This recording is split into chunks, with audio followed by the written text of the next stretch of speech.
Acaso tu verrà se tu lì. No.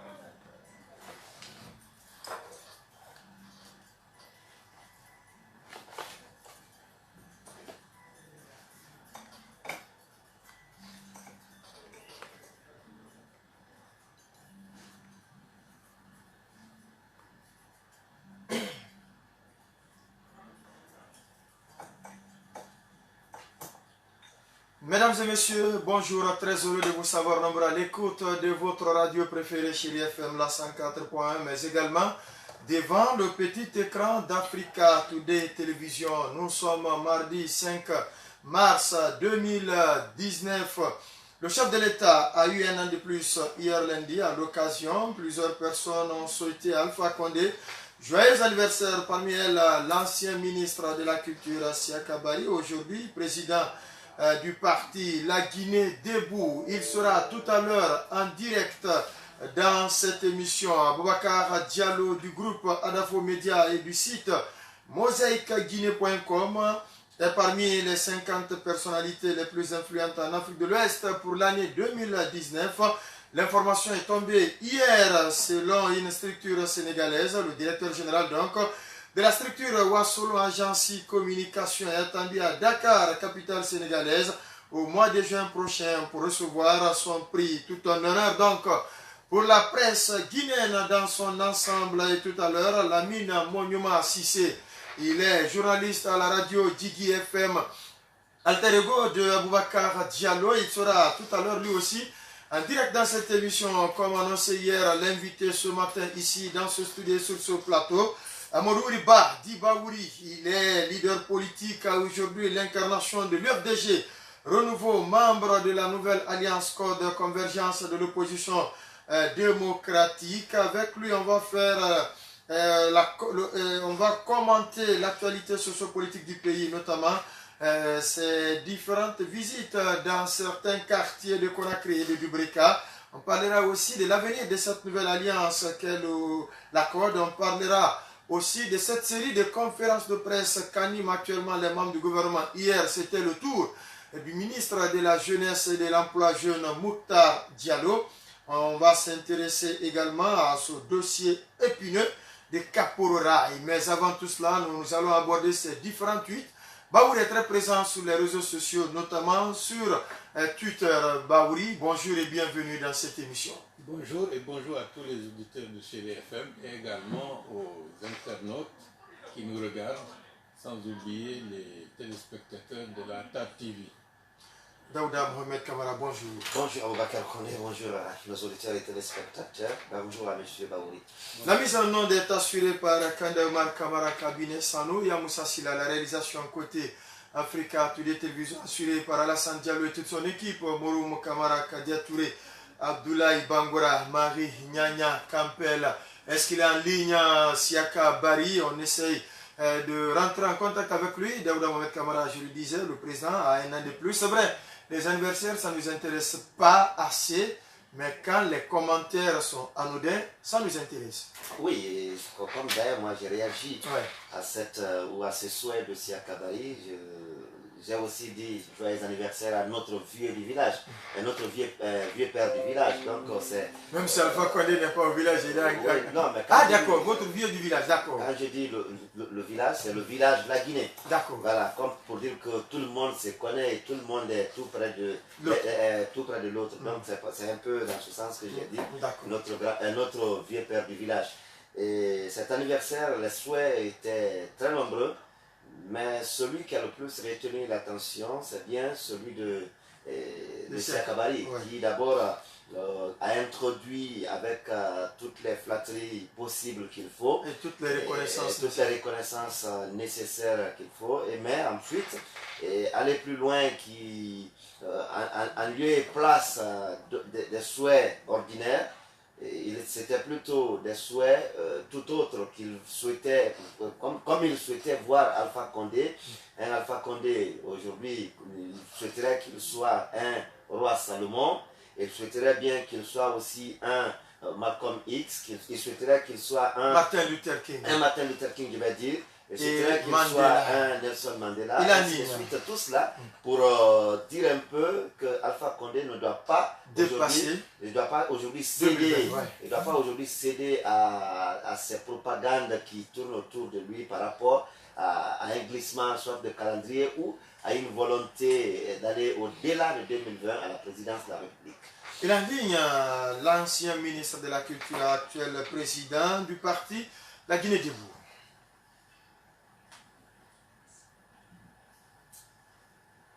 Siaka Bari, bonjour. Merci encore ce matin d'avoir accepté notre invitation. C'est vrai que les anniversaires, la rubrique anniversaire ne nous intéresse pas du tout, mais si celui-ci nous a intéressés, c'est bien la manière où, d'ailleurs, le courage de Siaka Bari dans cette reconnaissance en souhaitant joyeux anniversaire à Alpha Condé. Dites-nous, qu'est-ce qui vous a le plus animé en souhaitant ce joyeux anniversaire à Alpha Condé?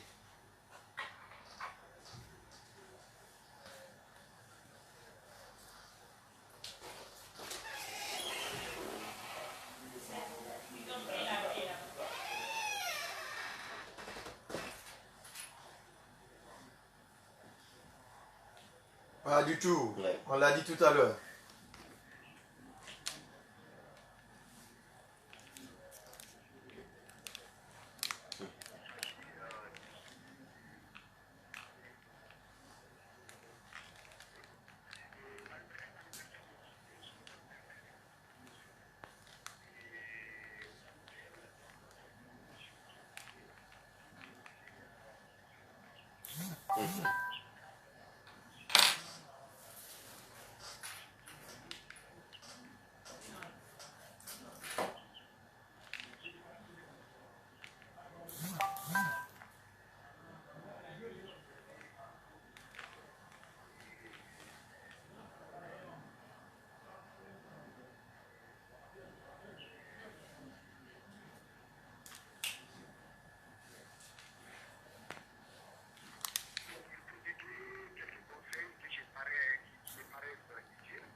Oui, mais vous parlez de conseils et prodiguer conseils, on a l'impression que c'est plutôt le rappel à l'ordre. Bon, c'est notre impression aussi qu'on a eu de votre poste.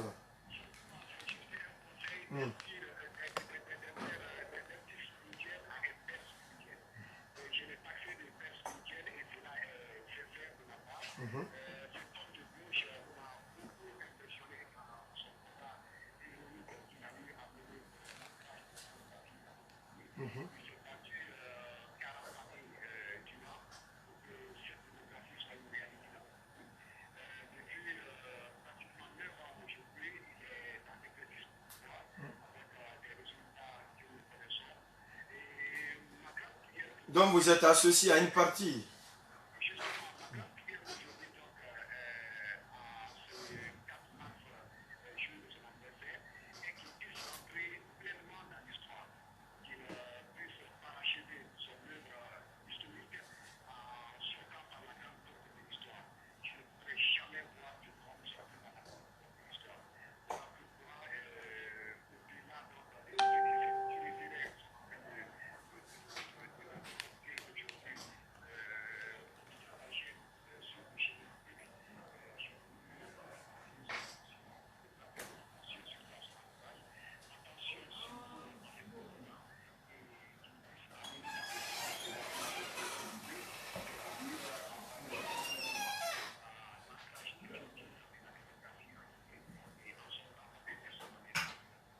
Voilà, et pour ces internautes ou pour ces auditeurs ou téléspectateurs qui n'ont pas pu parcourir ces souhaits d'anniversaire, je vais lire une partie.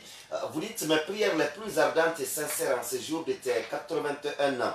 Que Dieu te donne le discernement du roi Salomon afin d'éviter les pièges du pouvoir dressés sur ton chemin par tes propres courtisans dans cette mare au crocodile. Qu'il te donne la sagesse d'un Mandela afin de savoir t'en aller par la grande porte de l'histoire en remportant la dernière bataille en 2020 contre tes propres tentations et contre l'opinion du pouvoir.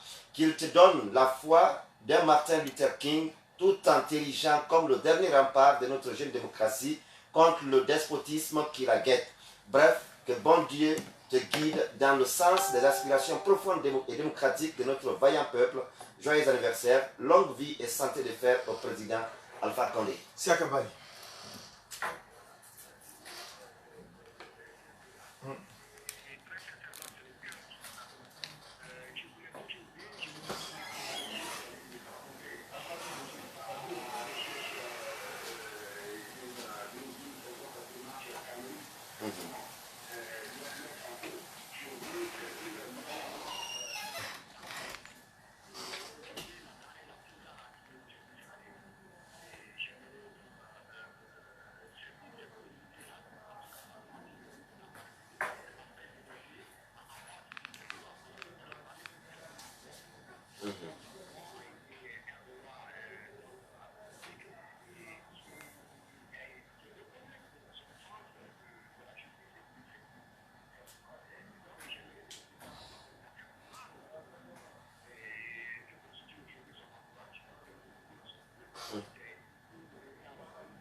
Siaka Bari, puisque nous devons vous recevoir ici dans ce studio, sur ce plateau le lundi prochain, il y a beaucoup d'autres sujets sur lesquels on souhaite vous interroger, mais pour garder le suspense, pour que l'émission soit bien écoutée, nous allons garder le reste de nos questions au lundi prochain. Nous sommes d'accord? Merci beaucoup, merci d'être passé dans cette émission encore une fois et bonne journée.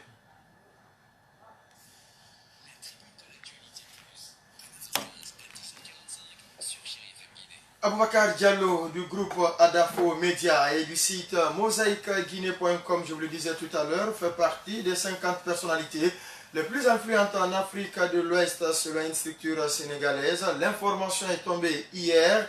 Le directeur général de la structure Wassolo Agency Communication est donc attendu à Dakar, capitale sénégalaise, au mois de juin prochain pour recevoir à son prix. Tout un honneur pour la presse guinéenne. Celui qui le pratique quasiment au quotidien est en ligne. Il s'agit de Lamine Monyouma Sissé.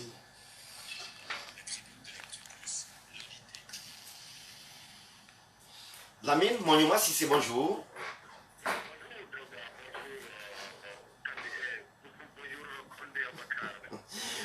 Oui, mais Kandé, c'est tout à fait logique aussi. C'est lui qui assure la mise en onde. C'est grâce à lui votre voix atteint les auditeurs.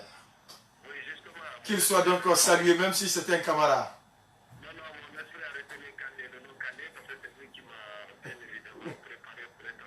Bien voilà, entendu. Merci. Donc ça a juste raison encore une fois. Voilà. On peut maintenant. Allez-y. Alors, Lamine Monyouma Sissé, vous êtes celui qui pratique, si je ne dis pas le mieux, Aboubakar Diallo de Wassolo Agency Communication, mais aussi de Mosaïque et de Espace FM. Il est parmi les 50 personnalités les plus influentes de l'Afrique, en tout cas, de l'Afrique de l'Ouest. En tout cas, c'est le résultat que nous montre une structure qui fait ce travail depuis quelques années. Dites-nous, quand vous avez appris cette nouvelle, est-ce que vous étiez surpris?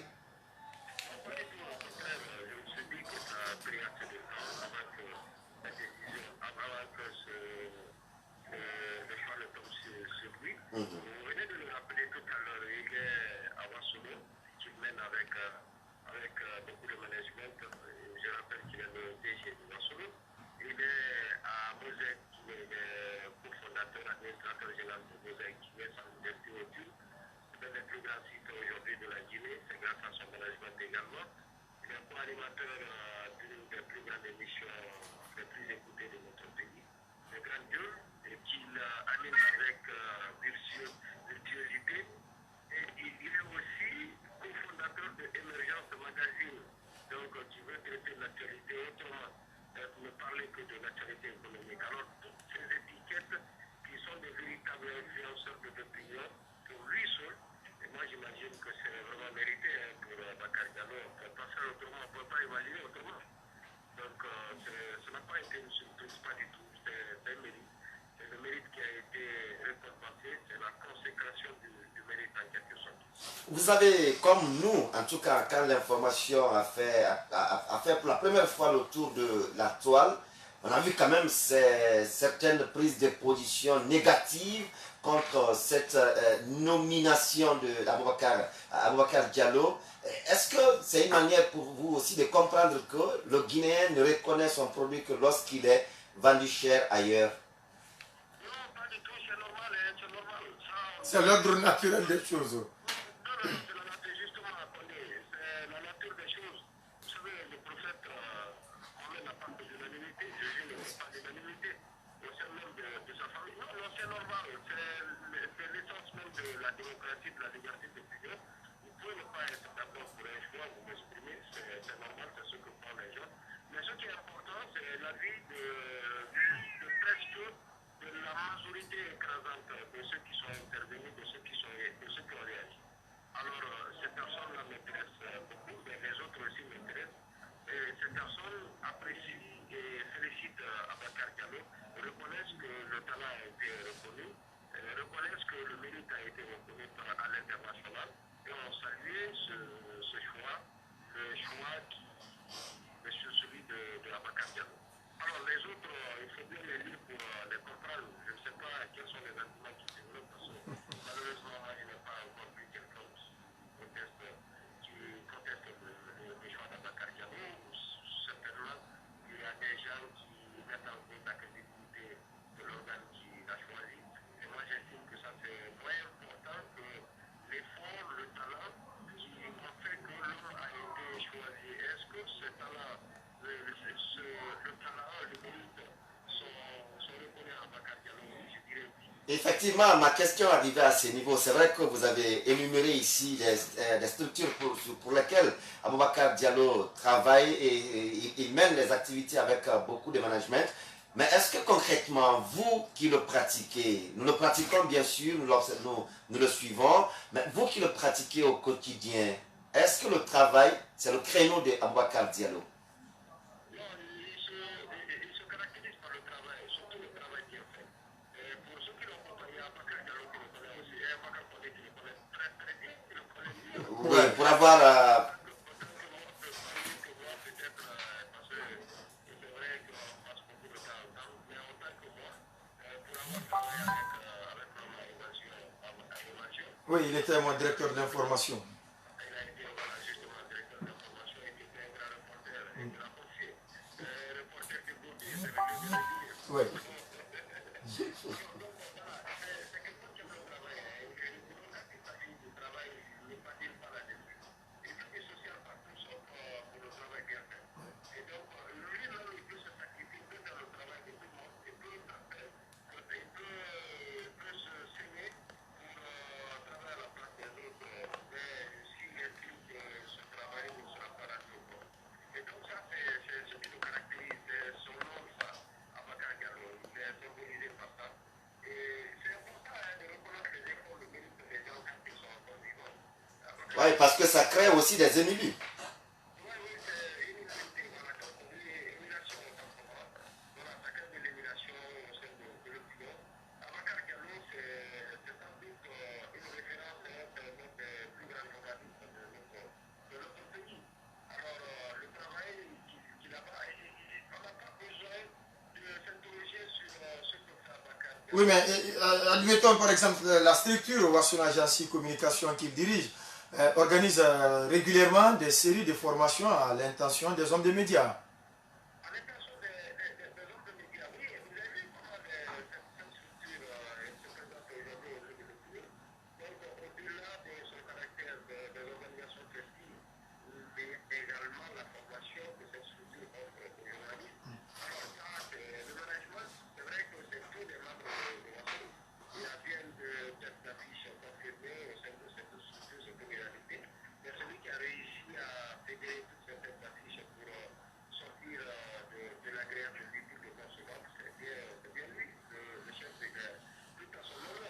Oui. Mais quand vous prenez, par exemple, nos Guinée, il y a quelques années, c'était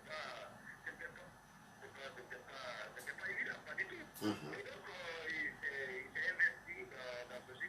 Et ce qui me plaît sur lui, moi, qui le caractérise, c'est que quand il est très en fait, il a un faible pour le bon produit. non, il a un faible pour ceux qui sont bien. C'est-à-dire, même s'il ne vous aime pas, même si vous le détestez, mais s'il peut y avoir une personne qui est détestée, c'est le genre cassoulet en quelque sorte.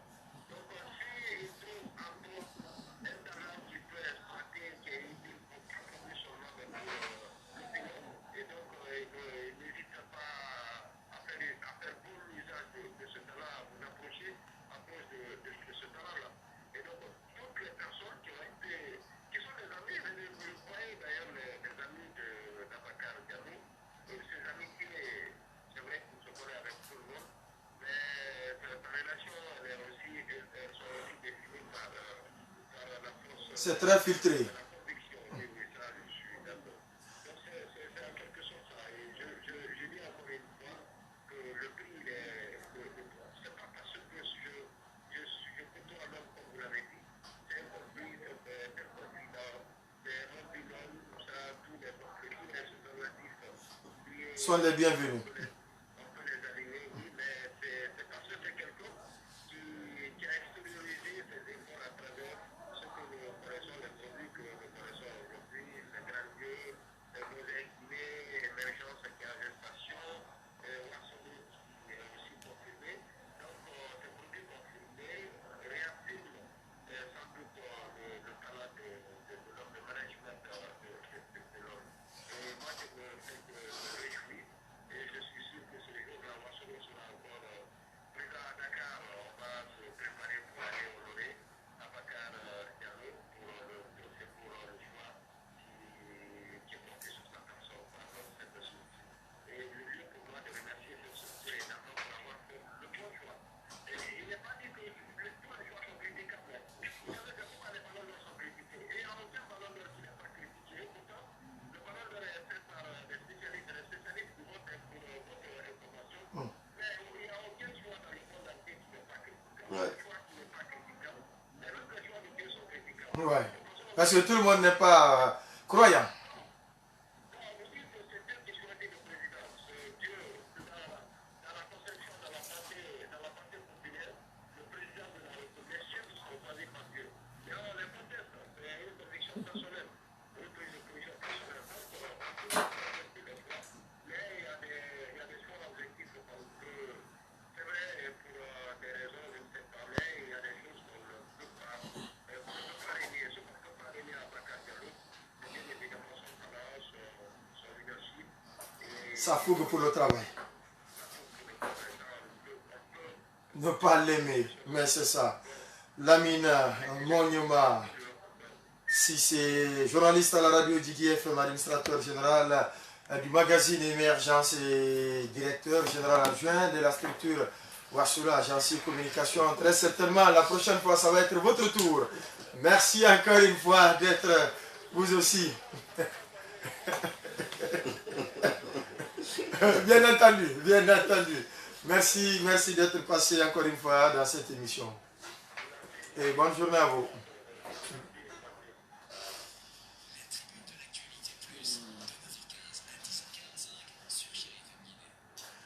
Tout à l'heure, nous allons partir avec l'invité ici dans ce studio, sur ce plateau, Baouri. Il est membre de l'accord de la convergence de l'opposition démocratique. Il incarne l'UFDG Renouveau. On va revenir sur l'évolution de l'actualité sociopolitique. Daouda Mohamed Kamara, on a parlé de l'anniversaire du président avec Siaka Bari, mais aussi ce sacre pour notre confrère Bokar Diallo avec Lamine Monima Sissi. Oui, et pour le président de la République, je crois qu'on en a parlé. Si ça fait d'ailleurs buzz, c'est comme on le dit en journalisme.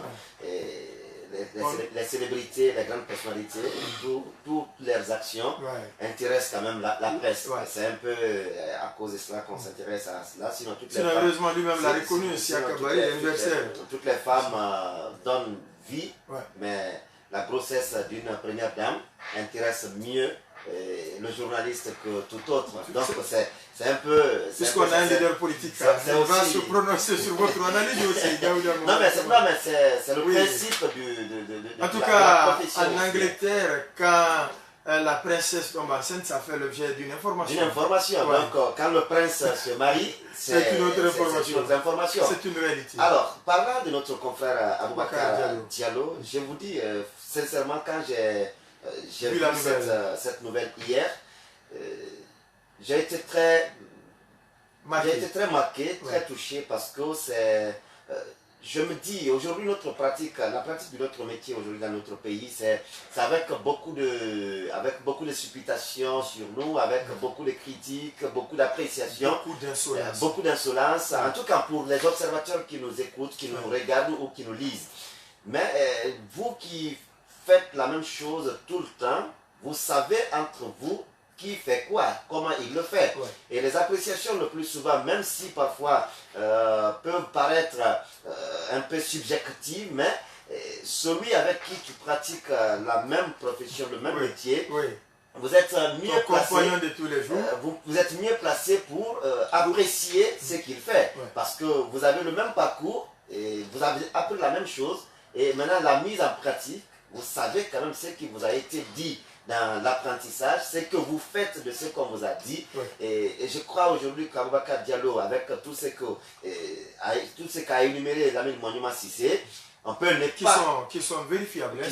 On peut ne pas aimer la tête ou le nom de Aboubacar Diallo. Ce qui est naturel. Et normal. Mais en tout cas, si c'est le travail, il faut reconnaître que c'est un travailleur, c'est un bosseur.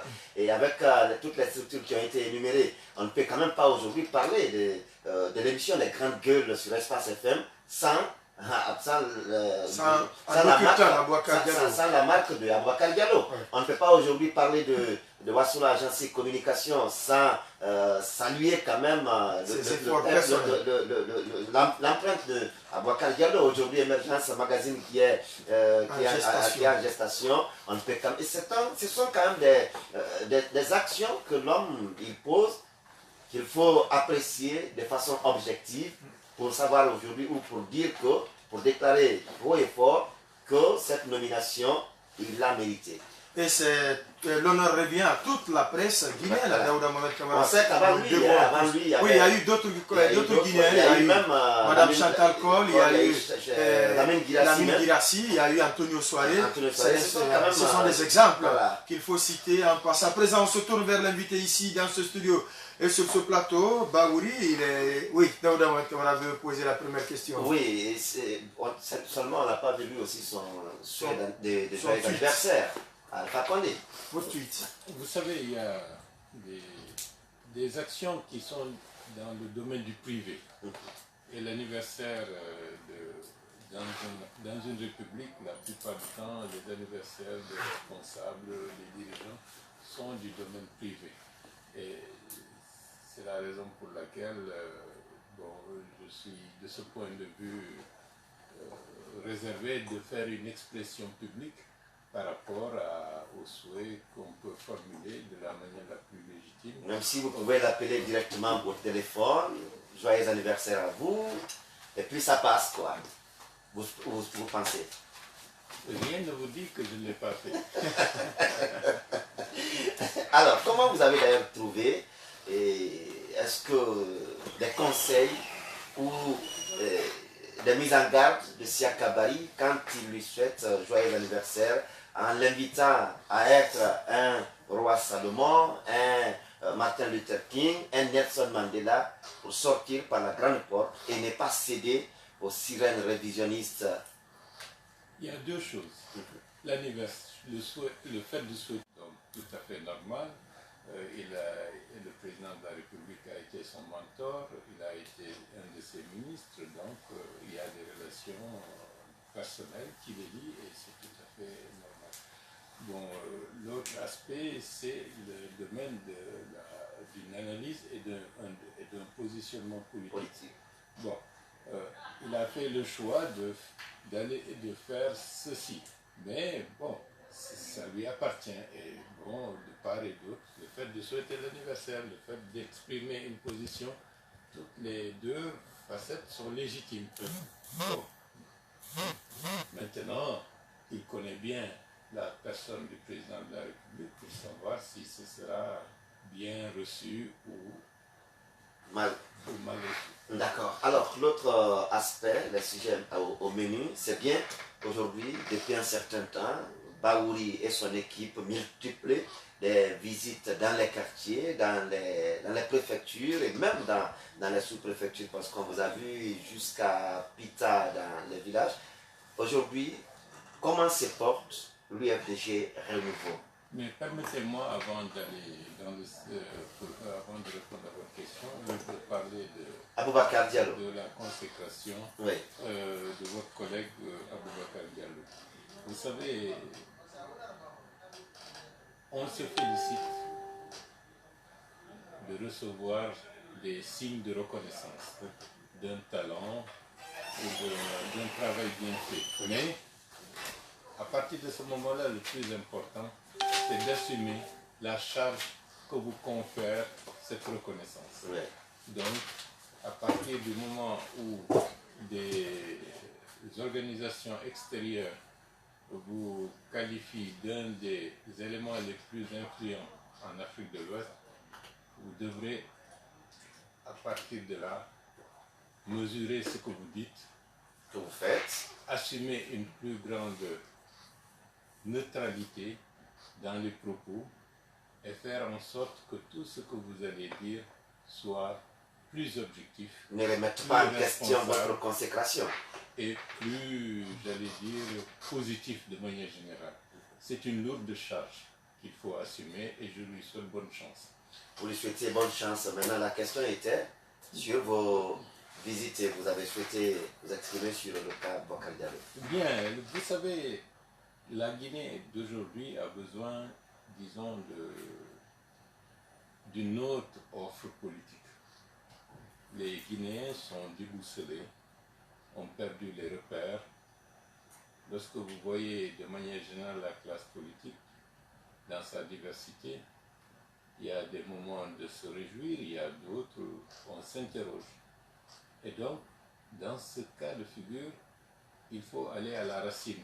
Et à la racine, c'est reprendre contact avec, j'allais dire, la population locale, pas simplement dans les villes, mais à l'intérieur du pays et dans toutes les régions, dans la mesure du possible. Je suis certes allé à Pita, je suis allé à Katako, je suis allé à Koba, je suis allé à Bel-El-Bantan, etc. Et je souhaite aller le plus loin possible dans les villages, les coins et les recoins de ce pays, qui est un pays magnifique avec des populations magnifiques. Donc ça, c'est ma quête personnelle pour aller à la rencontre de mes compatriotes. Et pour mieux découvrir ce qu'est la Guinée, pour mieux découvrir les Guinéens, pour avoir un regard beaucoup plus lucide, beaucoup plus objectif et beaucoup plus global que disons, les reflets ou les prismes que nous renvoient des déclarations ou des subjectivités qui parfois n'ont rien à voir avec la réalité profonde. Par exemple, pour vous donner un exemple, je suis allé à Katako. Katako, c'est la base du Bagataï. C'est dans Kamsari, c'est dans Bokeh. C'est dans Kamsari, dans Bokeh. Et dans le Bagataï, à Katako, c'est là le sanctuaire du monde Baga. Et lorsque vous regardez l'environnement dans un rayon de 10 km, vous retrouvez toutes les composantes ethniques qui sont représentées dans cette région. Je parle des Mikiforé, des Nalou, des Baga, des Peu, des Diakhanké, etc. Donc, c'est une véritable mosaïque. C'est une mosaïque qui n'a rien à voir avec, disons, et vous avez aussi des musulmans, des chrétiens. Dans la même famille, vous avez des gens qui sont de religions différentes.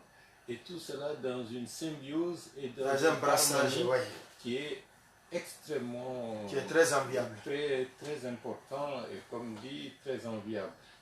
Et ça, c'est la Guinée profonde. Et ça, c'est quelque chose d'extrêmement important pour ceux qui voient Conakry à travers, la Guinée à travers seulement Conakry, ils ne connaissent pas la Guinée. Et moi, je veux connaître la Guinée parce que je veux être profondément et de la manière la plus efficace au service de mon pays. Vous avez rencontré certes des populations, mais aussi vous êtes à la quête d'une massification de votre mouvement UFD Renouveau pour aller à la reconquête de l'UFDG lui-même. Aujourd'hui, on a l'impression que le Guinéen parle politique 365 jours sur 365. Non, la politique politicienne, elle est évoquée. On en parle. On parle, tel a fait ceci, tel n'a pas fait ceci, tel...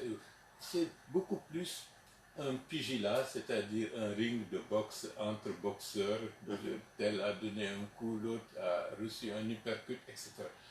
La politique, ce n'est pas ça. C'est vrai que ce qui se passe dans un ring est un reflet de la politique. Mais la vraie politique, ce n'est pas ça. La vraie politique, c'est aller en profondeur, apporter des solutions à des problèmes qui sont saillants, la question de la pauvreté, la question de l'école, la question de la nourriture, la question des routes, de la santé. Et ça, il faut être en contact avec ceux qui souffrent, ceux qui expriment, qui en ont le plus besoin, pour mieux cerner des priorités éventuelles pour les faire passer en avant. Vous êtes très prolifique sur les réseaux sociaux ces derniers temps, notamment sur Twitter. Un de vos tweets dit ceci: le changement politique ne signifie pas seulement changer les noms de ceux qui gouvernent, c'est plutôt procéder à un changement de paradigme en se remettant d'abord en question. Aussi, les oppositions africaines doivent faire preuve de plus de responsabilité et être constructives.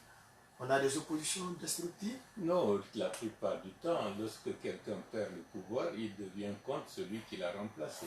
Et ça, c'est une vision très restrictive de l'action politique.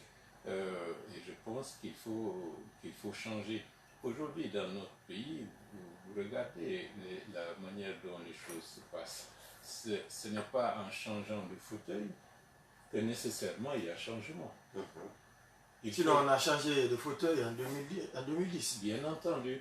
Mais c'est comme là, ça n'a compté sans lui. Bien, bon, on peut approfondir l'analyse parce autrement, que dans une large mesure, c'est vrai que le regroupement qui a facilité et qui a voté en 2010 pour le candidat du RPG était largement issu de ceux qui étaient les tenants du régime. L'Alliance Arc-en-Ciel. Et bon, et de ce point de vue, là aussi, dans mon propre camp, il y a des gens qui venaient de ce bord. Bon, ça c'est une... Mais c'est pour l'Alliance, c'est le président. C'est pour dire qu'aujourd'hui, les populations veulent des résultats de manière beaucoup plus concrète, de manière plus pragmatique. On ne peut pas continuer, après 60 années d'indépendance, à parler toujours des lendemains meilleurs alors que le quotidien devient de plus en plus difficile. Ouais. Il faut se poser la question. C'est le grand paradoxe. Ce n'est pas parce que quelqu'un est en situation de responsabilité qu'il faut l'accabler de tous les problèmes et de tous les maux dont souffre la société.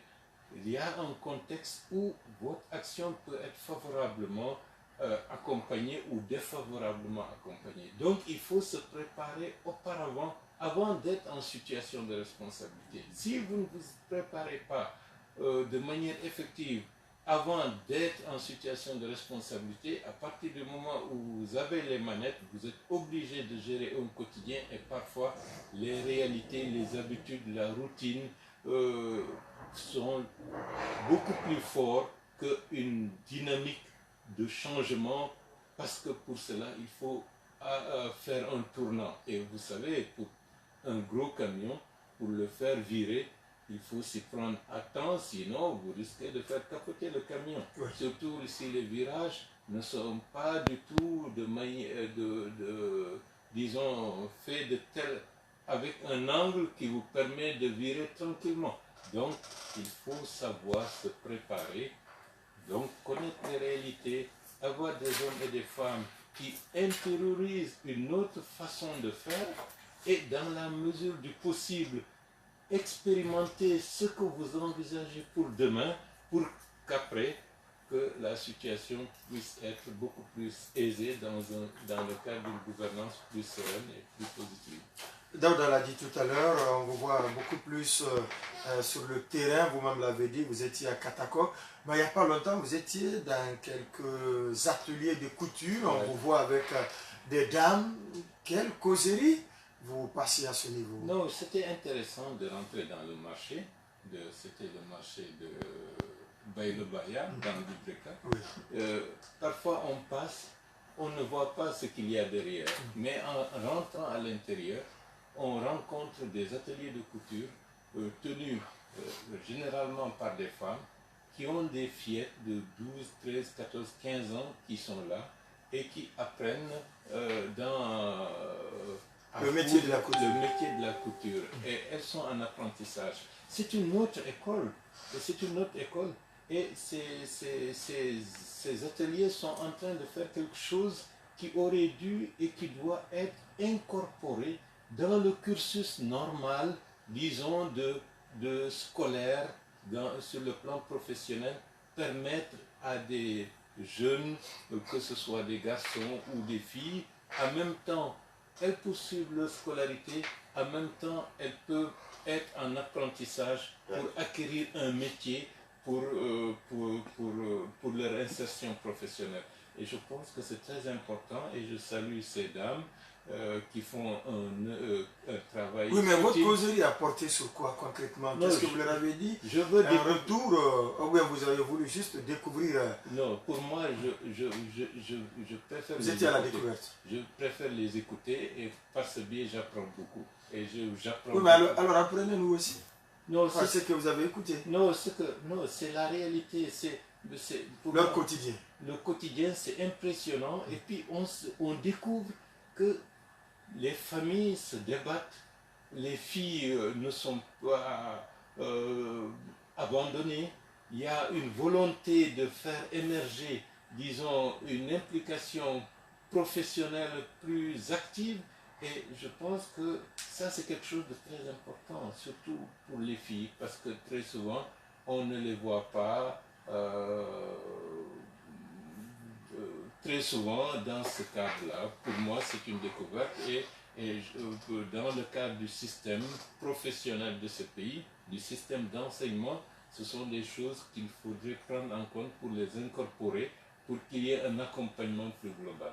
Mais pourquoi c'est maintenant vous faites une telle démarche? C'est parce que on pense que vous avez perdu le nord, vous n'avez plus le contrôle de ce que vous voulez contrôler, vous vous rabattez maintenant sur le bas niveau.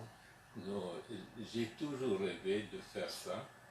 Bon, les circonstances ne m'ont pas permis. L'absence prolongée presque 5 années d'exil m'ont permis d'apprendre et de cerner beaucoup plus qu'est-ce qui est essentiel. Et je ne veux pas perdre mon temps sur des aspects périphériques. Je pense que l'essentiel, c'est d'être en contact avec les populations. Donc c'est derrière le mur? Pas derrière le mur, il faut casser les murs. Il faut les fonder. Découvrir, parce qu'en découvrant, en écoutant, en étant en contact avec les plus faibles, les plus humbles, on apprend sur soi et on apprend sur les autres et on apprend sur son pays. On découvre de formidables potentialités qui peuvent permettre dans un cadre structuré, organisé, accompagné, ce pays peut se tirer d'affaire en moins d'une décennie. En moins d'une décennie, comme Bokar Kandé le disait tout à l'heure, vous êtes très présent sur les tweets, vous faites un peu le Donald Trump. Non, c'est pas comme Donald Trump. Hein. Alors, et votre dernier tweet, le tweet, c'est une autre manière de communiquer. C'est une autre canal de communication. C'est une autre manière d'exprimer sa pensée. C'est une autre manière d'exprimer un point de vue de manière raisonnée, de manière plus large, sans pour autant être derrière un micro ou d'avoir un texte qui fait plusieurs pages. Alors, et votre dernier tweet, si il est le bon d'ailleurs, c'est bien autour de l'insalubrité. Vous dites ces images sont celles d'une rue de Coronti dans Kadoum, à quelques mètres du gouvernorat de Conakry ce matin. On peut objectivement douter de l'efficacité des campagnes de collecte des déchets malgré les financements importants. Et ça, c'est une réalité. En venant ici, nous avons vu que la route était pratiquement barrée par ces images, par cet état d'ordure, à quelques mètres du gouvernorat de Conakry. Et vous savez que samedi dernier, c'était la journée d'assainissement mensuel. Journée citoyenne. Et là, objectivement, on ne peut que douter sur l'efficacité de la méthode, sur l'efficacité de l'organisation, parce que si on veut assainir, il faut avoir une politique pérenne, une politique qui ferait que chaque jour on voit des améliorations. Mais si c'est le mythe de Sisyphe, pour ceux qui ne savent pas quel est le mythe de Sisyphe, dans la mythologie grecque, quelqu'un a été condamné à prendre une pierre et à monter au-dessus de la montagne. Après, il laisse la pierre et la pierre va nécessairement rouler et il recommence éternellement. C'est ça le mythe de Sisyphe. Si on ne fait pas les choses en se disant aujourd'hui la situation T0 est comme ça, faisons en sorte que T1 soit mieux que T0 et T2 mieux que T1, il va de soi que ce sera un boulot un perpétuel recommencement. Perpétuel recommencement et il n'y aura pas d'amélioration de manière objective. Il y a des fonds importants qui sont orientés vers cela et ça ne donnera pas de résultat à terme. Et là, on peut se poser la question de l'efficacité de manière objective. Alors qu'il y a des politiques, il y a des pays qui réussissent, il y a des méthodes à faire, il y a des implications, en impliquant les quartiers, en impliquant les citoyens. Par exemple, je donne un exemple. Dans certains pays, on fait cela, mais on dit telle rue. Vous, les habitants de la rue, vous êtes les responsables de l'assainissement de cette rue. Et si c'est sale, c'est les habitants de la rue qui occupent cette rue. Effectivement, c'est à ce niveau le problème. Il se pose aujourd'hui. Les derniers samedis de chaque mois sont les jours retenus pour les actions citoyennes d'assainissement. Mais on a l'impression que c'est seulement quelques ministres, quelques personnalités qui sortent, qui font le travail, mais qui ne bénéficient pas à ce niveau, mais qui ne bénéficient pas de l'accompagnement de la population. Non, si on fait cela comme étant une opération gouvernementale, en dehors des populations qui sont directement concernées, il va de soi que les populations... Mais les populations sont invitées à consacrer la journée de dernier samedi. On les impose. Ce n'est pas comme ça. On les impose. Ce n'est pas comme ça. Ça ne doit pas venir d'en haut pour te dire que tu es invité à nettoyer devant chez toi. Justement. Il faut que ça vienne d'en bas. Donc, les acteurs pour l'assainissement, c'est d'abord les chefs secteurs, les chefs de quartier, c'est la commune. Si on passe outre, on n'obtiendra pas le résultat escompté. On n'obtiendra pas la mobilisation sociale indispensable pour pouvoir réussir un assainissement régulier et qui permettra à la population d'avoir le réflexe d'avoir toujours des rues propres.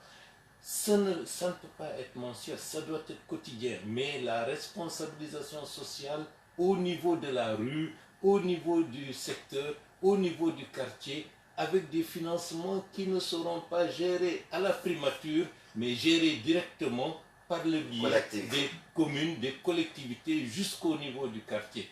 Et avec des gratifications, la rue la plus propre aura un prix, la commune la plus propre sera récompensée. La rue la plus fleurie, c'est-à-dire avec des arbres, avec des fleurs, avec bien entretenu, sera pris comme exemple. Comme ça se fait. Oui, à Sangaré également. Dans chaque maison, annuellement, à l'époque, je ne sais pas si c'est toujours maintenu, parce que vous savez, les bonnes pratiques, très souvent, au lieu de les entretenir, on les laisse disparaître. Dans chaque maison, il y avait un prix chaque année. La maison la plus fleurie, c'est-à-dire là où il y a le plus de fleurs, le plus de plantes, la plus propre, avait des prix et qui étaient gratifiants pour le chef de famille, pour la maîtresse de maison, pour les enfants, d'avoir la maison la plus belle. Ouais. Et ça, ce sont des choses qui ne demandent pas grand-chose, mais qui apportent beaucoup à la société. Et je pense que dans le cadre de l'assainissement tel qu'elle est conçue aujourd'hui, il y aura des financements importants qui seront déversés et en fin de compte, on se posera la question quelle est l'efficacité, quel est le résultat de cette action. Il faut en revenir avec une volonté d'impliquer, d'associer, de donner le réel pouvoir aux populations à la base et non pas de dire qu'on pense pour eux, qu'on est là. Non, c'est les populations qui peuvent faire certaines choses par elles-mêmes. Et de ce point de vue, mais les actuels maires, quand même, ne sont pas des nommés, ce sont des élus. Ils sont arrivés, ils ont trouvé quand même cette politique en place, bien que la politique soit celle d'en haut.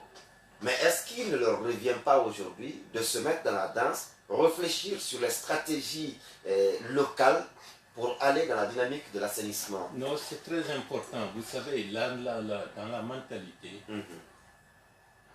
c'est pour cela, très souvent, il faut procéder à des changements. Finissez par épouser les pratiques, le bon et le mauvais, et vous ne pouvez plus avoir un regard neuf. Ouais. Les communes sont responsables des assainissements dans leur commune. Ouais. Et si c'est sale, c'est la commune. Si c'est propre, c'est la commune. Et donc, les moyens doivent être mis à leur disposition. Doivent être mis à leur disposition. Et ils doivent s'organiser efficacement pour gérer cela et rendre leur commune propre. Parce que c'est ça l'une des missions essentielles de la commune. Mais aujourd'hui, la plupart des gens qui sont des conseillers n'ont pas encore pris en compte toute la dimension de leur responsabilité. Le conseil communal et le gouvernement de la commune. Les membres du gouvernement n'ont pratiquement rien à voir avec ce qui se passe dans les communes, en ce qui concerne certains aspects, assainissement, etc., etc. Mais il faut rendre à chacun son travail. Ce n'est pas parce qu'il y a un financement pour quelque chose pour qu'on en fasse une activité gouvernementale. À César, ce qui lui appartient. Bien entendu. Et c'est par ce biais-là, à chacun ce qu'il a à faire, les fonds doivent aller là où ils doivent aller, et à partir de là, on peut demander des comptes pour savoir où sont passés, ou qu'est-ce que vous avez fait des fonds, de quel financement, etc. Mais si tout est centralisé au ministère de l'RTP, le ministère des Travaux publics avec le ministre Naïté, avec le ministre de la Communication, avec le ministre on ne sait qui encore, qui gère tout ce qu'il y a à faire, qui sont les seuls sur le terrain. Moi, je trouve que tout cela, c'est de l'agitation. Ça fait Don Quichotte. Vous savez, Don Quichotte, c'est celui qui était en guerre contre le vent avec son épée. Donc, cela veut dire que ça ne donnera pas de résultat. Avec Rodrigue. Et ça sera quelque chose qui sera dommageable, alors que les financements sont en train d'être utilisés, mais relativement mal utilisés. Mesdames et messieurs, vous écoutez Chérie FM, vous regardez aussi Africa Today Télévision. Vous êtes dans votre émission La Tribune de l'actualité, plus un invité ici dans ce studio et sur ce plateau, Bahouri, leader politique, l'incarnation de l'UFDG Renouveau. Le premier vice-président de l'UFDG qui remplace le président en cas de vacances ou d'absence. Merci pour ce rajout. D'accord, on va l'intégrer. On va s'intéresser à la mise en place de cette nouvelle faction politique dont vous êtes membre. C'est là où on relève même le grand paradoxe. Vous êtes vice-président de l'UFDG, vous l'avez dit tout à l'heure. Vous militez dans une autre faction politique qui est l'accord de la convergence de l'opposition démocratique, alors que votre parti, lui-même, il est l'incarnation de l'opposition républicaine. Vous savez, il y a un conflit juridique. La réalité est là. Il y a un conflit juridique et un conflit politique qui n'est pas encore tranché. En attendant que cela soit, il va de soi que je ne peux pas rester les bras croisés. Et j'agis et dans l'action avec le renouveau, ce n'est pas UFDG Renouveau, c'est le renouveau, le mouvement politique, le renouveau. On s'est impliqué, on a des conseils communaux et ce que je dis, par exemple, ce que je dis ici autour de la table par rapport à l'assainissement, je le dis à nos conseillers, ils ont une responsabilité d'accroître leur influence, d'amener les gens dans leur conseil communal à faire le travail comme ça se doit et conformément aux textes qui existent dans le cadre de la mission dévolue au commun. Donc, cette action nous a valu la reconnaissance des autres et de la population, et c'est ce qui nous confère une place tout à fait méritée au sein de la convergence de l'opposition démocratique pour continuer la démarche politique que nous avons entamée depuis longtemps déjà pour le renouvellement de cette manière de faire la politique dans notre pays. Et dans le cadre de l'espace convergence de l'opposition, on va travailler à ce que nous partagions une certaine façon de faire, une certaine culture politique qui doit primer au détriment d'une autre culture qui a fait trop de mal à la Guinée. Qui a fait trop de mal à la Guinée, une autre culture, et pour beaucoup d'observateurs aussi, la naissance de la CODE, la convergence de l'opposition démocratique, c'est une convergence notamment composée de Baouri, qui veut coûte que coûte anéantir ou neutraliser l'opposition républicaine, de facto l'UFDG. Oh non, l'UFDG... Ou c'est le d'Alain Diallo. L'UFDG, lorsque je parle de l'UFDG, je suis le père de l'UFDG. Depuis, avant que l'actuel président ne vienne à l'UFDG, j'avais, avec d'autres, travaillé pour l'UFDG pendant près de 25 ans.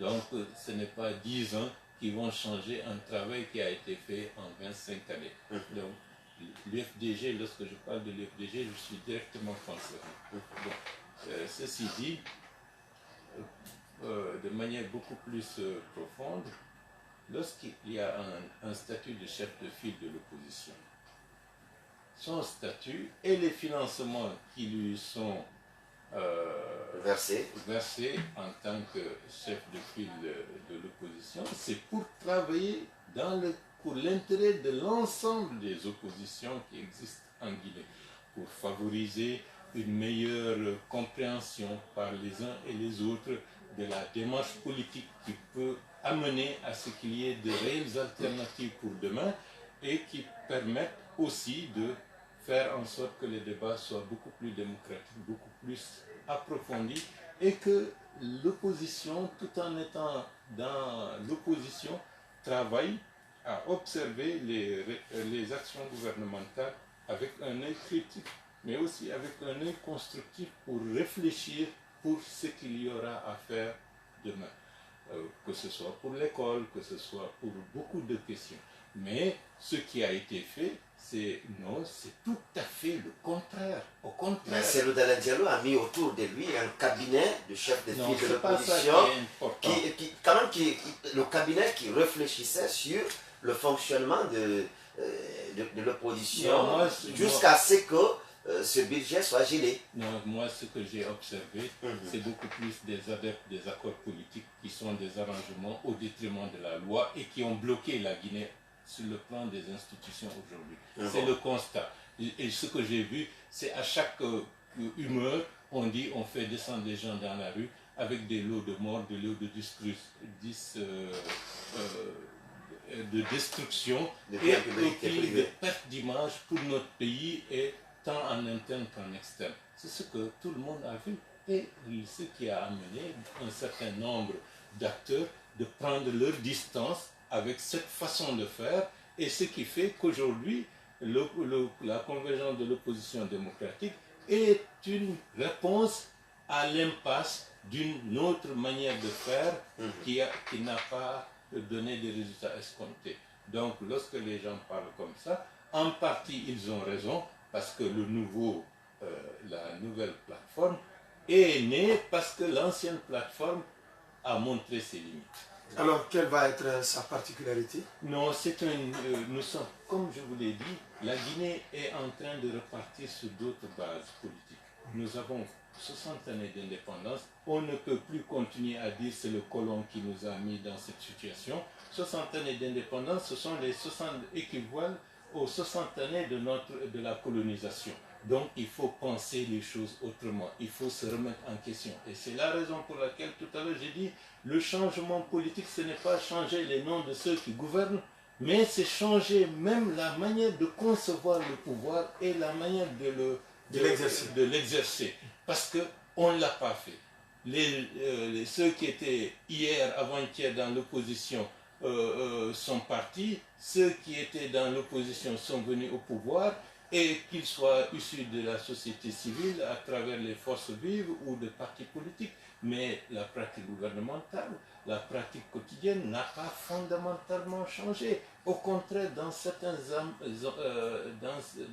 domaines, il y a eu une régression, alors qu'une opposition doit tendre vers toujours un changement en mieux. On critique ce qui existe pour faire mieux lorsqu'on est en situation de responsabilité. Et c'est à ce niveau-là que les uns et les autres doivent travailler. Et il y a aussi une autre réflexion que je veux ressortir. Vous savez, ici, on croit que l'opposition, tant que c'est comme Daouda Kamara qui est mon opposition, tant que je ne lui ai pas coupé la tête, je ne suis pas tranquille. Non, l'opposition est une force nécessaire pour n'importe quel pouvoir. Il y a deux tenants du pouvoir, ceux qui sont en situation de responsabilité et les contre-pouvoirs. Et pour qu'un pouvoir réussisse, il faut qu'il ait des contre-pouvoirs efficaces. Et c'est la raison pour laquelle il faut avoir une opposition efficace, une opposition intelligente, une opposition constructive, une opposition responsable. C'est en cela que nous voulons changer le paradigme dans la manière de faire de certains responsables politiques dans ce pays. Oui, mais à peine lancée, la composition de cette alliance politique fait déjà débat. Alpha Ibrahima Silaba qui était annoncé, on nous apprend qu'il a dit qu'il n'est pas du tout concerné par la structure, et on parle également de Mamadi Diawara du parti PTS qui n'était pas concerné, qui voulait venir, et même Lansana Kouyaté qui était là à un moment donné, mais qui n'a pas attendu que l'accord soit signé. Donc le siège du parti a abrité les réunions. Toujours les réunions. Donc je ne peux pas me prononcer par rapport à ce que vous avez dit pour le PDM, mais en ce qui concerne le PTS... Non, c'est surtout le voyage de Lansana Kouyaté peu avant la signature de l'accord qui en dit long. Je ne peux pas me prononcer, d'autant plus que c'est vrai, nous l'attendions, il devrait être présent. La veille, il est parti, mais ses responsables étaient présents et ses locaux ont accueilli la signature de l'accord. Donc c'est comme s'il était là. Mais sa présence physique aurait été beaucoup plus symbolique. Et comme sa présence est rare dans ce pays, ça aurait été quelque chose de très important. Mais ceci est de sa responsabilité. Mais en ce qui concerne, comment on appelle ça, M. Diawara du PTS, il n'a jamais participé aux réunions. Donc on ne peut pas se prononcer sur ça. En ce qui concerne le PGRP de M. Silaba, et certes, il était absent, mais il avait un observateur qui avait bel et bien dit qu'il est observateur, il rend compte à son chef de file, et le moment venu, en fonction de ce que ce dernier dira, ils vont acter s'il participe, s'il ne participe pas. Donc, voilà ce que je peux dire par rapport à ça. Mais ce qui est important, vous savez, la naissance de quelque chose est toujours aléatoire. Les forces vives, lorsqu'on les avait lancées juste après la prise du pouvoir par le CNDD, il y a eu des défections, il y a eu des va-et-vient, il y a eu des tas de choses, mais il y avait l'UFDG, le RPG, l'UPG de Jean-Marie Doré et les forces sociales, y compris l'UFR, bien que parfois on n'avait pas les mêmes lectures par rapport aux agendas, ont tenu le processus et ça a mobilisé l'ensemble de la société guinéenne. Bon, là aussi, il y a beaucoup de forces en présence, il y a des situations établies, il y a des gens qui veulent que la manière dont les choses ont fonctionné continue avec des accords, des arrangements et le piétinement des lois.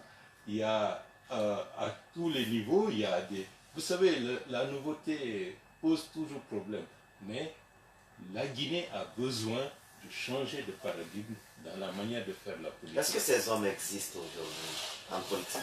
Non, qui changent de paradigme? Parce que, certes, vous êtes aujourd'hui réunis au sein de l'ACODE pour voir comment changer le paradigme, mais pour beaucoup d'observateurs aussi, vous y êtes, mais vous n'inspirez pas trop confiance pour l'avenir. Non, ce n'est pas les hommes ou les personnes qui sont intéressantes, c'est la dynamique globale.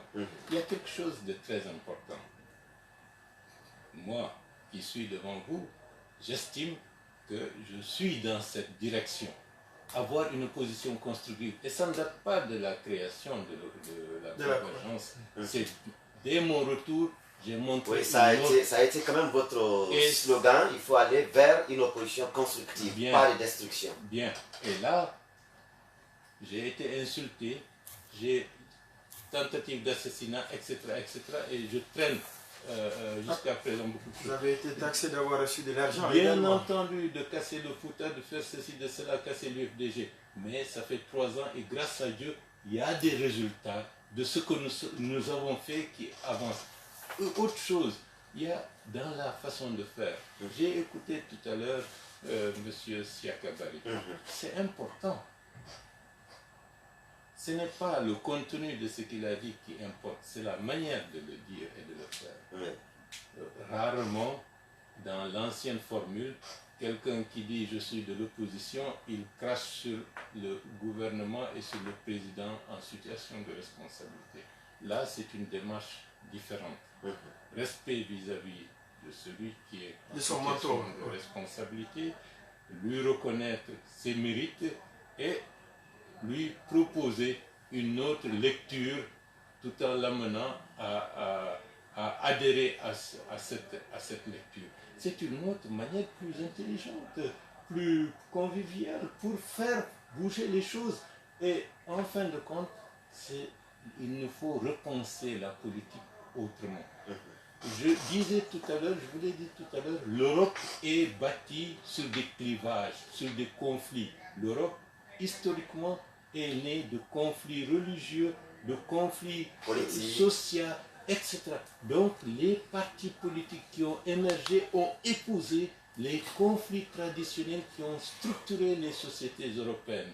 Et de ce fait, opposition et pouvoir, c'est pratiquement une autre façon civilisée de poursuivre des guerres civiles qui avaient existé et qui n'étaient pas théoriques.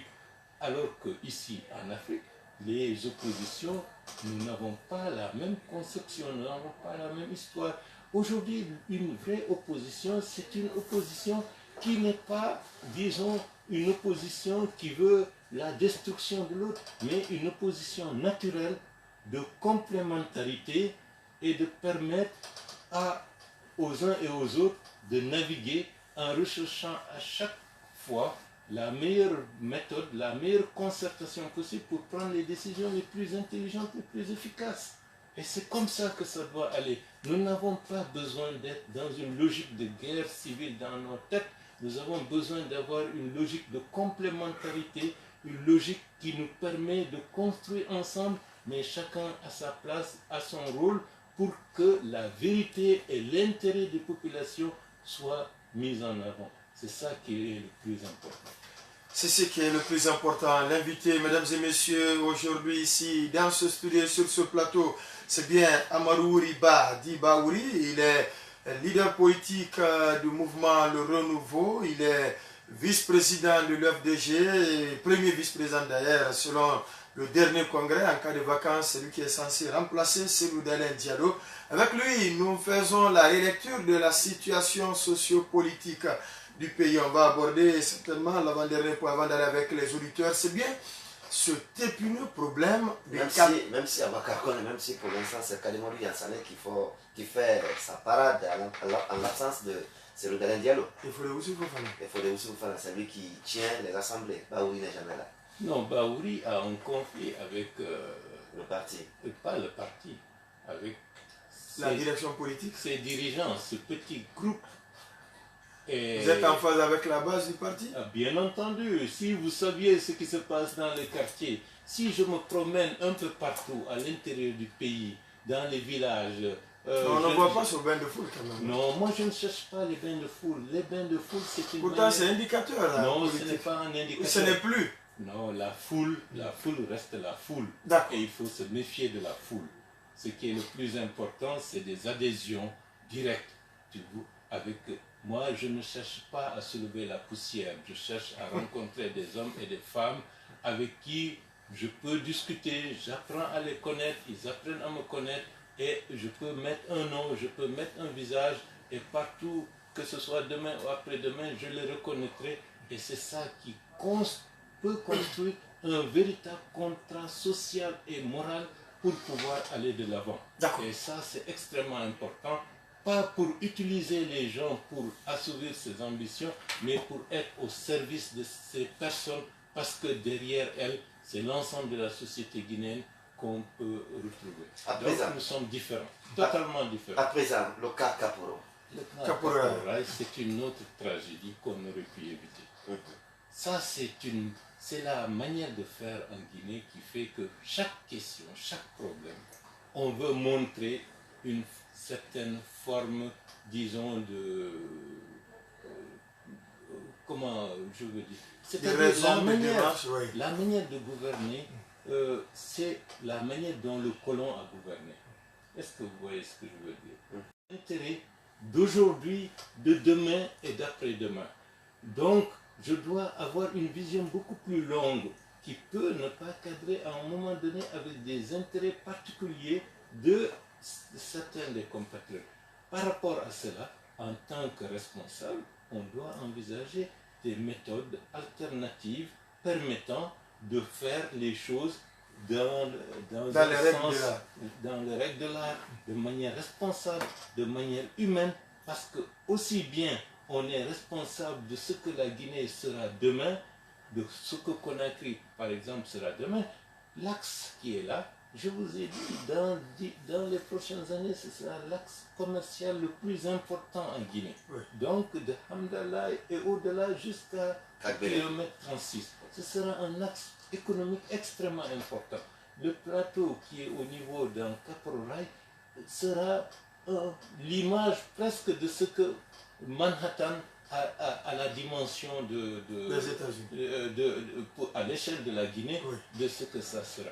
Donc nécessairement, il y a une nécessité de restructurer le paysage géographique et le paysage géographique de la capitale.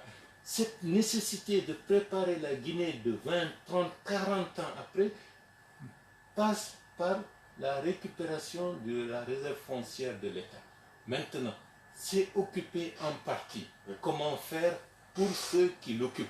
Ceux qui l'occupent et qui sont là depuis 20 ans, 30 ans. Il y en a qui disent qu'ils y sont depuis 1940. Bien sûr, parce qu'en 1998, il y avait une grande partie qui a été détruite et il y a des lots qui ont été épargnés pour différentes raisons. Ces lots épargnés font partie de ce qui est en train d'être déguerpi. Donc, il faut avoir pour ces occupants des mesures d'accompagnement qui devraient être préparées pour que, avant même qu'il ne soit, avant même qu'on détruise, qu'il y ait déjà des mesures, des moyens d'évacuation, en ce qui concerne leur famille, de manière structurée, de manière légale, pour que ça ne fasse pas d'erreur. Les Guinéens ne sont pas contre que l'État fasse des travaux. Ils ne sont pas contre que l'État fasse des travaux. Ils sont... Regardez, lorsque Bana Sidibé, l'ancien ministre de l'urbanisme, avait tracé la route des Princes, il y avait des habitations qui étaient le long de cet axe. Mais le dégagement a été fait dans les règles de l'art. Et d'ailleurs même... on l'a surnommé le ministre Cascas. Oui, à l'époque, certains même voulaient que la route passe dans leur cours parce qu'il y avait des accompagnements intéressants. Et ça n'a pas fait de bruit les gens en étaient satisfaits et je ne comprends pas pourquoi ce que nous avons pu faire en 1988-89, on ne peut pas le faire en 2018 dans un espace encore beaucoup plus réduit. Je pense que là, il y a un manque de doigté et une certaine forme de précipitation qui ne sied pas à la situation dans laquelle le pays évolue. Et la question qui se pose aujourd'hui, c'est que c'est vrai, les Guinéens sont d'accord que les lieux soient dégagés, vous l'avez rappelé. Il n'y a pas eu cette anticipation d'indemnisation, on parle plutôt d'indemnisation, mais aujourd'hui, les citoyens sont abandonnés à eux-mêmes et on se demande bien, est-ce qu'en dégageant aujourd'hui les citoyens, qu'est-ce qu'on va y faire? Bon, là, c'est... déjà, la réserve foncière, l'État doit se donner les moyens de préserver ses propriétés. Mais la plupart du temps, ceux qui occupent sont doublement victimes des arnaques des administrateurs du ministère de l'Urbanisme ou de certains responsables de quartier qui vendent des lots appartenant à l'État.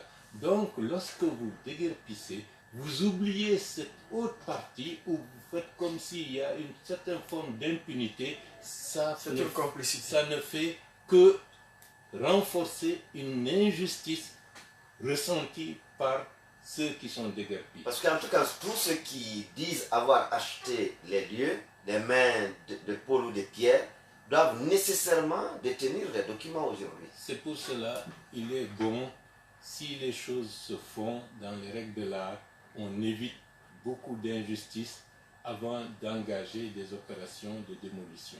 Mais ce qui est fait est fait. Maintenant, il faut parer au plus pressé. Parer au plus pressé, humainement, de par les prérogatives qui sont du ressort de la puissance publique, l'État doit être en mesure d'accompagner les personnes déguerpies parce que dans la Constitution, notre devise travail, justice, solidarité, ce sont des citoyens guinéens qui sont dans la détresse et l'État a une responsabilité de les accompagner.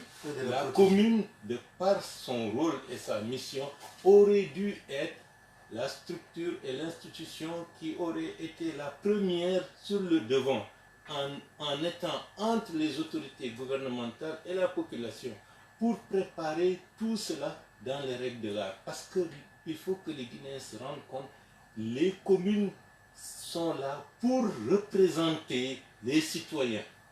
Et là, c'est comme si ceux qui sont encore dans ces fonctions, c'est comme ils ne savent pas quel est le rôle. Mais il faut le leur apprendre. La commune devrait être la structure qui aurait dû trouver réquisitionner s'il le faut des maisons pour loger à titre provisoire certaines familles en attendant d'avoir des solutions beaucoup plus pérennes. Pour penser aux enfants qui vont à l'école, etc., etc. C'est comme ça que les choses devraient aller, mais du jour au lendemain, en plein milieu scolaire, on détruit ça, ça ne fait pas la bonne image et ça rend les populations encore beaucoup plus désespérées. Moi je dis, et beaucoup plus frustrées aussi. Bien entendu. Et la frustration de 98, c'est celle-là qui a fait émerger les jeunes de l'Axe qui ont vu en l'État un adversaire, un ennemi. C'est maintenant que progressivement que les mentalités sont en train d'évoluer. Donc il faut que nous apprenions de nos fautes passées. Mais si on répète toujours les mêmes choses, c'est comme si vous avez une plaie, au moment où elle est en train de guérir, vous amenez encore quelque chose pour la remettre. C'est comme si vous ne voulez pas que ce pays avance, vous ne voulez pas que ce pays soit construit. Et j'ai l'impression que certains ne font fi qu'à leur tête pour qu'il y ait toujours des problèmes. Le président de la République, en situation de responsabilité, n'a pas besoin qu'il y ait toujours des problèmes dans son pays. Maintenant, les membres de son gouvernement sont responsables de la situation. Donc, j'ai l'impression qu'il faut que de ce point de vue, qu'il y ait de l'ordre. Il y a bien de l'ordre. Alors, que dire de cette double sortie du président de la République à l'époque de 98 dans l'opposition, qui a estimé que c'est de l'acharnement, c'est de l'injustice contre une communauté, et le même président de la République qui dit que pas question de reculer, tout ce qui appartient à l'État va revenir à l'État. Et un des ministres qui est aujourd'hui, qui à l'époque des faits, qui a estimé que pas de violation des droits de l'homme, les gens sont venus illégalement. C'est le Dalen Diallo. C'est le Dalen Diallo, bien entendu, qui a estimé que les gens sont venus illégalement occuper des réserves de l'État. Il faut qu'ils quittent parce que l'État a besoin de construire des infrastructures routières, ouvrir la capitale. Et le même aujourd'hui dans l'opposition, il a la même lecture qu'Alpha Condé. Comment vous trouvez cette double lecture? Des deux auxquels aujourd'hui l'écrasante majorité des Guinéens s'identifient. Non, bon, je ne souhaiterais pas faire de commentaires. Pourtant, c'est le même sujet. Attendez. Mais il faut rectifier une chose. Oui. Le président de la République récemment a dit que la politique qui consiste à récupérer les biens de l'État, ils iront sans état d'âme. Oui. Ça, il l'a dit. Il avait dit il y a 2 années ou 3 années de cela que la question de Caporal a été un acharnement et que s'il doit y avoir des déguerpissements, ça doit se faire en prenant en compte la nécessité de procéder à... Ce qui n'est pas le cas. Attendez. Sur le terrain. Attendez. Donc, à quoi bon de rappeler ce qui n'est pas le cas? Attendez. Oui. Attendez. Allez-y. Bon. Donc, il fallait procéder à des dédommagements. Aujourd'hui, il est... Mais est-ce que c'est le cas? Attendez. Oui. Laissez-moi poursuivre, ne soyez pas pressés. D'accord. J'irai droit au but. Donc, à l'heure actuelle, des membres du gouvernement à des niveaux de responsabilité qu'on n'arrive pas encore à situer ont procédé au déguerpissement. Hier, il y a eu un communiqué pour dire que désormais le déguerpissement se fera avec plus de discernement. Donc il y a quelque chose qui a montré que précédemment, le déguerpissement ne s'est pas fait avec discernement. Donc il y a une inflexion de la position. Mais le président de la République n'a pas dit qu'il n'y aura pas de dédommagement. Et moi, c'est sur ce point que j'insiste pour dire de ce point de vue, le président de la République, qui est garant de l'application et de tout ce qui concerne la stabilité du pays, doit instruire de ce point de vue son gouvernement à veiller à agir, comme disent les Chinois, à marcher sur ses 2 jambes. Premièrement, récupération des réserves foncières de l'État. Deuxièmement, veiller à accompagner et à protéger les citoyens qui sont en situation de détresse. Les deux doivent aller ensemble pour avoir une politique juste, une politique digne à l'égard des citoyens guinéens. Si ceci est fait, personne n'aura, dans une certaine mesure, de source de frustration ou de source de colère. Oui, mais vous n'avez rien dit sur l'autre position. Vous m'avez exigé que je prononce son nom, c'est le Dalen Diallo, qui, dans le gouvernement, a dit que c'était normal que les gens quittent, pas de dédommagement, pas de violation des droits de l'homme, puisque c'est un endroit illégalement occupé. Aujourd'hui, il estime que c'était un acharnement, voire même contre une communauté. Non, je trouve déjà le fait d'ethniciser, aujourd'hui, le problème, c'est une faute politique. Et il ne faut pas le faire. Il ne faudrait pas aussi politiser la question de Caporal. La question de Caporal n'est qu'une révélation de ce qui se passe à l'échelle nationale. Dans plusieurs endroits. Dans plusieurs endroits de ce pays. Si vous voyez la liste des réserves foncières de l'État, vous allez vous dire, bon Dieu, est-ce que... Où était l'État? L'État a été totalement absent. Ou bien ce sont des gens qui agissent au nom de l'État qui ont bradé les ressources foncières de l'État. Donc cela nécessite également une action préventive et une action de justice vigoureuse par rapport à des situations qui ne font que se répéter. Parce que c'est facile de détruire ce que des gens pendant plusieurs années d'économie ont installé et après les laisser dans la nature comme s'ils étaient des gens... C'est une frustration sans précédent, c'est une réalité. Ce n'est pas une bonne chose.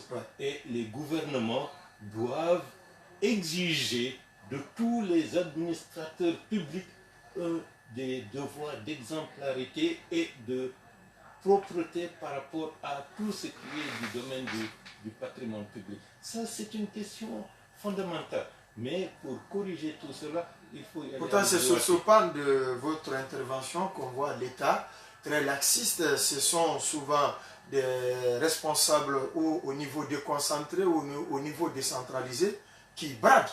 C'est bien de l'État. Et maintenant, des paisibles citoyens les achètent avec plusieurs années d'économie.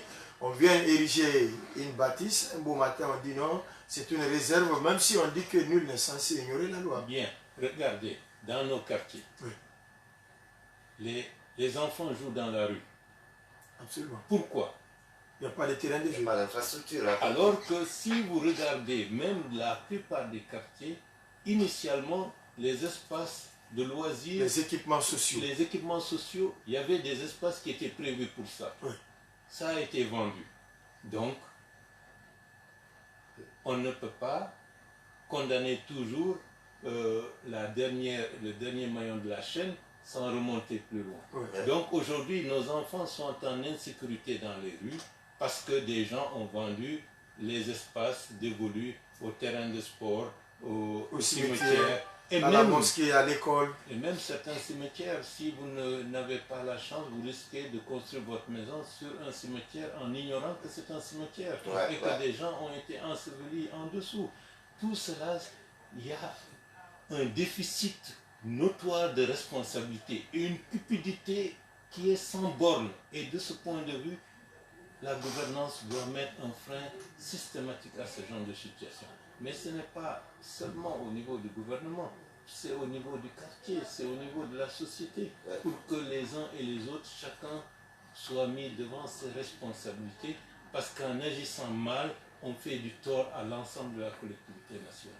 À présent, on va se tourner vers les auditeurs et téléspectateurs. Vous qui avez suivi l'émission depuis le début, vous pouvez réagir via les deux numéros du standard, le 666 99 99 30 ou le 666 99 99 30. On a le premier auditeur. Alors bonjour.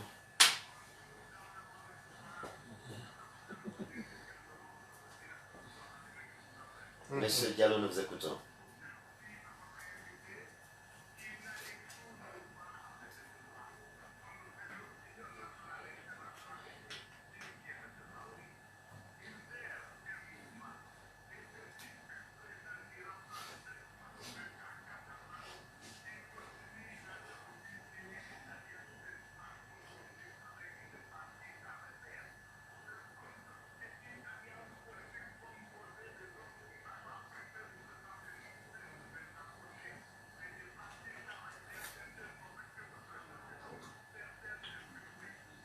Oui, mais donc si c'est le cas, c'est tout à fait normal qu'ils se mettent ensemble. Monsieur Diallo Siradio. Ah, on l'a perdu. On l'a perdu, Siradio Diallo, 666 Non, vous aurez tout à l'heure. Un autre auditeur. Allô, bonjour. Monsieur Silla. Monsieur Silla, Mamadi, nous vous écoutons.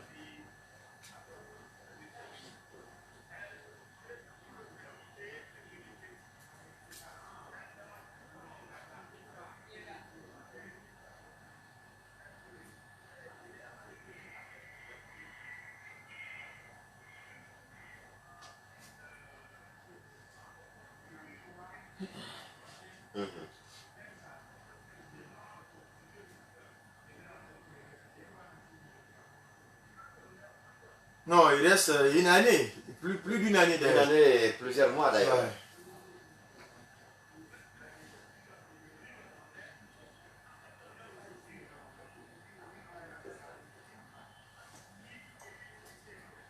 D'accord.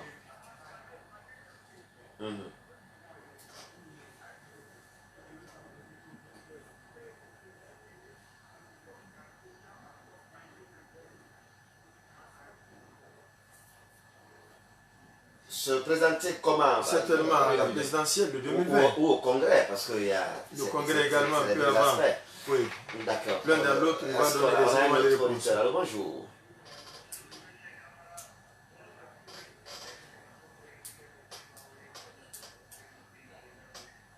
Votre nom et vous appelez d'où? Allô? On l'a perdu. 666 99 99 30 31. Allô, bonjour. Votre nom vous appelez d'où? Bali Abdoulaye Fugumba, nous vous écoutons.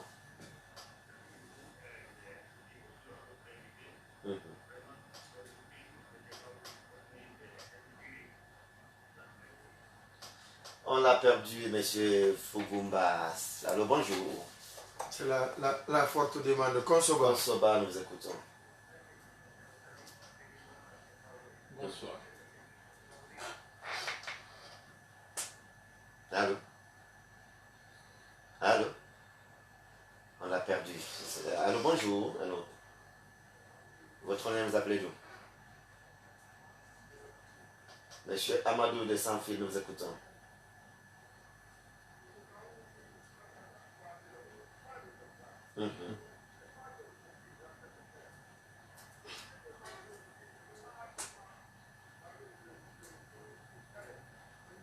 Oui, mais il n'a pas parlé de lui, monsieur Amadou.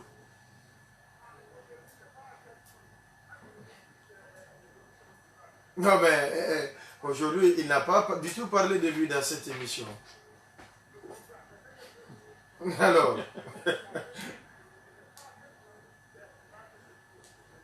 il ne l'a pas dit. Il ne l'a pas dit dans l'émission. Votre intervention doit cadrer avec l'émission. Non, ici, aujourd'hui, il ne l'a pas dit. L'intervention, vous devez la mener par rapport à ce qu'il a dit. Merci beaucoup. On va prendre un autre auditeur. Alors, bonjour. Votre nom vous appelez d'où? Ah, monsieur Ba, nous vous écoutons.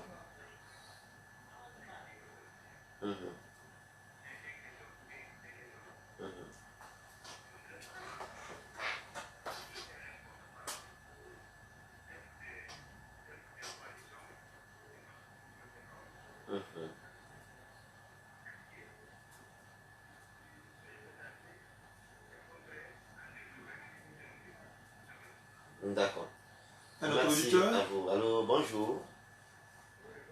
Nous vous écoutons. Votre nom? Ah, Fugumba qui revient, nous vous écoutons.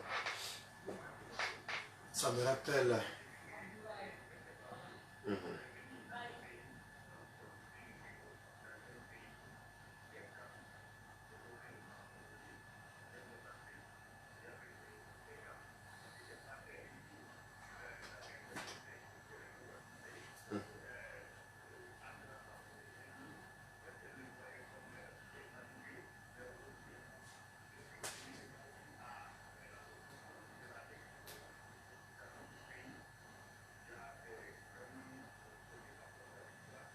Donc, celui qui était à l'initiative de la crispation, c'est ça?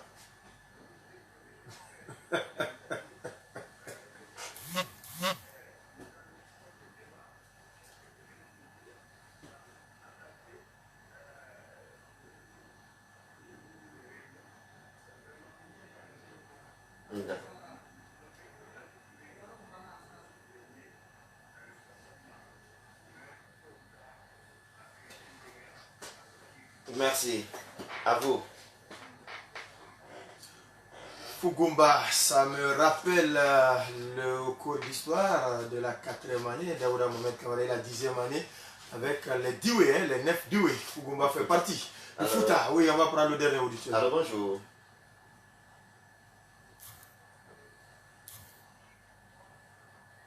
Monsieur notre ami de Douala. Douala. Oui, on l'a perdu. Alors, les Il y questions. a un autre qui est déjà rentré. Alors, bonjour. Votre nom vous appelez d'où? Ah, monsieur Salo Ibrahim de Brazzaville, nous vous écoutons. Congo, Brazzaville, Afrique centrale.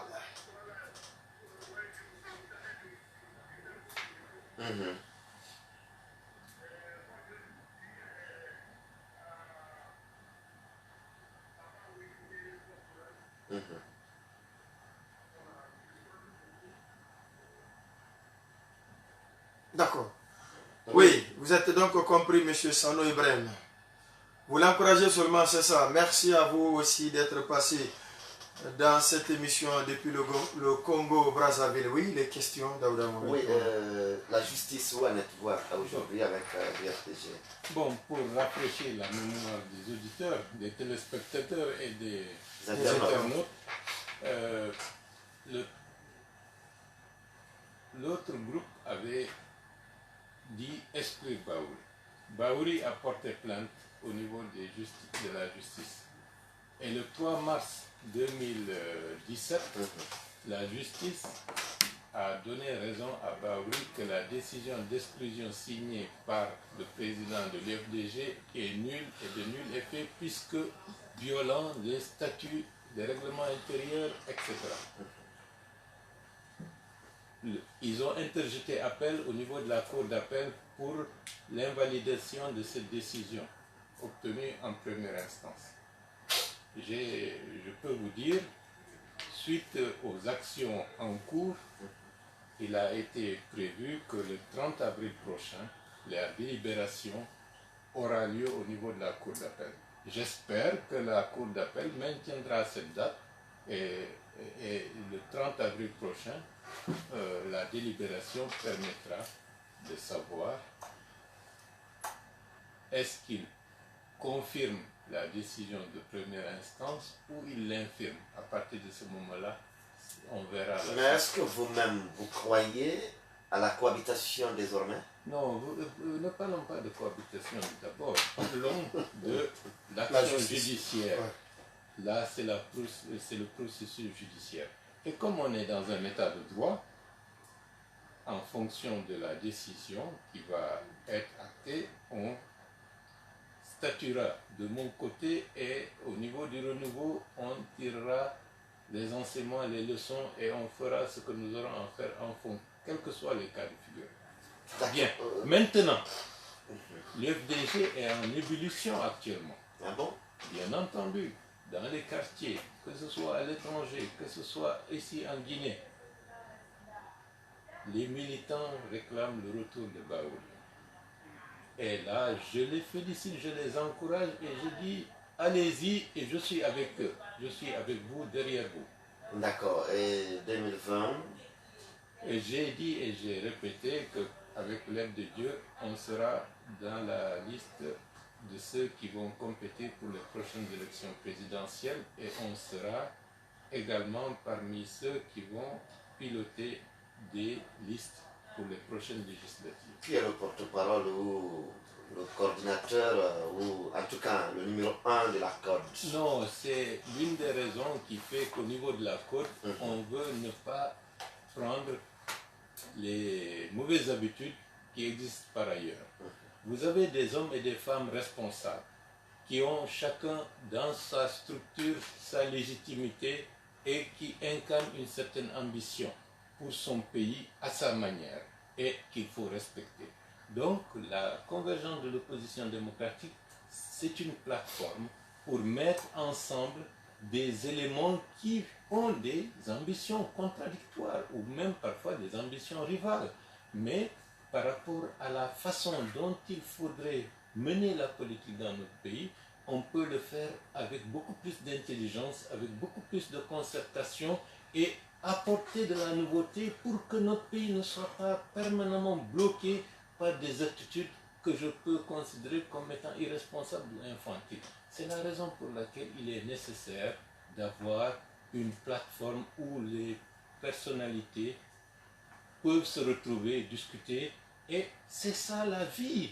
Dans n'importe quel environnement, vous pouvez avoir des gens différents, des gens qui sont rivaux potentiellement, mais qui peuvent, par rapport au partage de valeurs minimum, se dire ceci est notre pays. On se met ensemble pour défendre ses intérêts. Pour défendre ses valeurs. La paix dans notre pays est sacrée. La stabilité dans notre pays est un objectif que nous faisons. La sécurité pour tous les Guinéens ne doit pas être perturbée. Et le processus politique doit être transparent, crédible et impartial pour l'ensemble. Et par rapport à certaines actions, s'il y a lieu, des partenariats peuvent se nouer au gré des intérêts des uns et des autres. C'est le minimum.